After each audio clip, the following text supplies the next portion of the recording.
हाँ पिला माने तुम्हें माने सब पढ़ी सारी समस्त कथा को तुम्हें देखी सारी। आज आम आलोचना करवा षष्ठी तत्पुरुष। षष्ठी विभक्तंत पद सुबंत पद सहित किंबा कृदंत सहित समास हेले ताहाकु षष्ठी तत्पुरुष समास कहा जाए। तेबे आमे गोटे उदाहरण नवा राजपुरुष। राजपुरुष ताको विग्रह वाक्य कले कौन हम ना राज्ञ पुरुष। राजन शब्द रूपर तार षष्ठी विभक्ति हूँ कौन राज्ञ।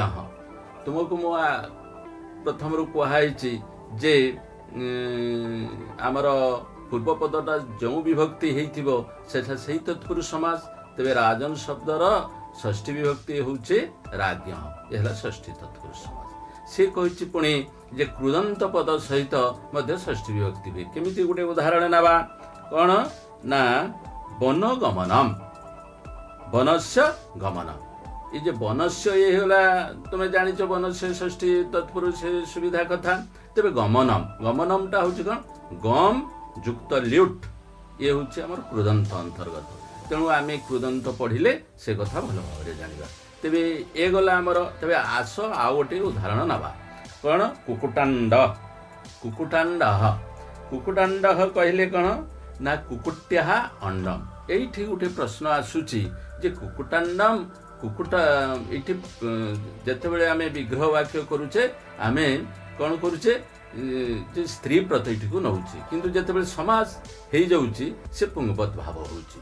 कुकुटांडम ये हूँ पुंगवत भाव होउची, किंतु जिते आम व्यासवाक्य करुचे से कौन होउचे ना ये हूँ ये स्त्री वाचक शब्द होउची कुकुट्या अंडम है। तेबे आम षष्ठी तत्पुरुष विषय किसी आमर धारणा है। तेबे आस आम सप्तमी तत्पुरुष जानिबा। सप्तमी तत्पुरुष केमिति हुए ना सप्तमी विभक्तंत पदर दक्ष निपुण कुशल पटु सौंढ अधीन इत्यादि पद सहित समास हेले सप्तमी तत्पुरुष हुए। उदाहरण नवा कौन ना कार्य दक्ष। कार्य दक्ष से कथा पुणी आसला जे पूर्व पदटा जो विभक्त्यांत हो तेबे सी है से तत्पुरुष समास। ताने कार्य कार्य ओकारांत ये हो गला कौन ये सप्तमी विभक्ति हो गला, तेणु है सप्तमी तत्पुरुष। आम आउ गोटे उदाहरण नवा कौन इच्छाधीन।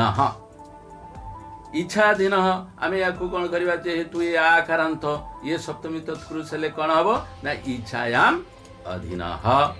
सुंदर कथा भारी बढ़िया भाव में बुझी हूँ। तेणु आम किसी उदाहरण नेले आम या भल भाव में बुझीपर। तेबे पिला माने ए कथा को भल भाव में आम द्वितीय ठारू सप्तमी विभक्ति पर्यंत आम जो समास विषय जानिले ए कथा को तुम्हें जो बही रे अच्छी से कथा को तुम्हें भल भाव में पढ़, व्याकरण बही को भल भाव में पढ़ एवं जो आमर संस्कृत बही रे जो यही विभक्त्यांत शब्द गुड़िक रही तुम्हें ताको भल भाव में मन रख से गुड़िक परीक्षा विशेषतः पढ़े। तेणु अनेक कहते जे यही गुड़ाक परीक्षा पढ़े तुम्हें या भल भाव में मुखस्त कर, सेमती किसी ना परीक्षा कथा कहीहब ना कौटा पढ़ो कौटा ना। तेणु सबू कथा को तुम्हें पढ़ा को हम से भितर जो रही आमर परीक्षा संभाव्य मुझे गुड़ाक पर देवी ताको तुम्हें मन रख।